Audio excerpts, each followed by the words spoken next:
Le M23 est considéré comme un mouvement terroriste.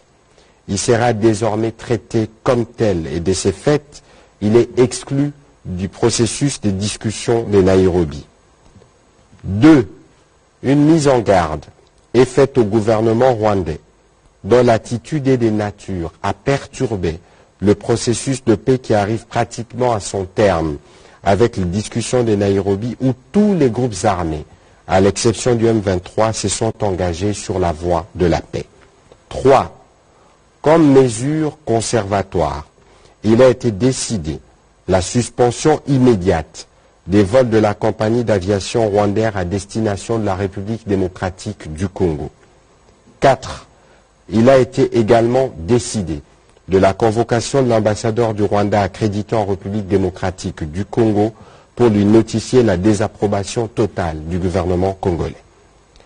Le Conseil supérieur de la défense dénonce fermement une campagne de manipulation ourdie par le Rwanda, accusant notre armée de collaborer avec de forces négatives pour justifier son soutien au groupe terroriste du M23.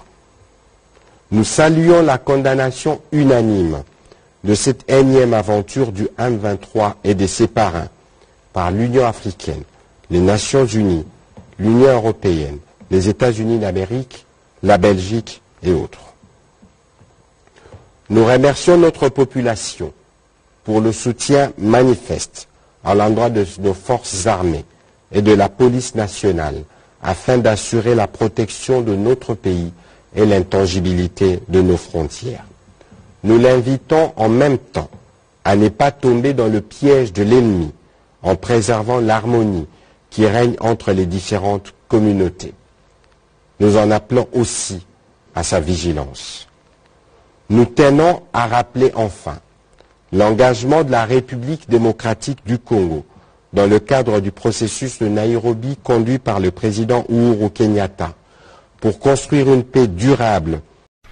La visite d'inspection du général-major Thierry Mwami-Peter, ce samedi 21 mai à Gisiza et Bunagana, vient couper court aux rumeurs selon lesquelles les M23 auraient chassé les FARDC de cette zone après les assauts généralisés et simultanés de forces loyalistes lancés vendredi contre les positions du M23. Le lieutenant-colonel Ndjike Kaiko Guillaume, porte-parole des FARDC dans la zone.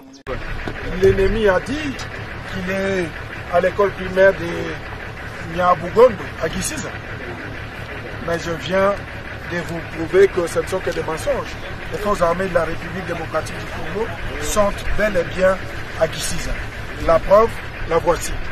Nous sommes à l'école Nyabugondo de Gisiza, là où l'ennemi a prétendu être.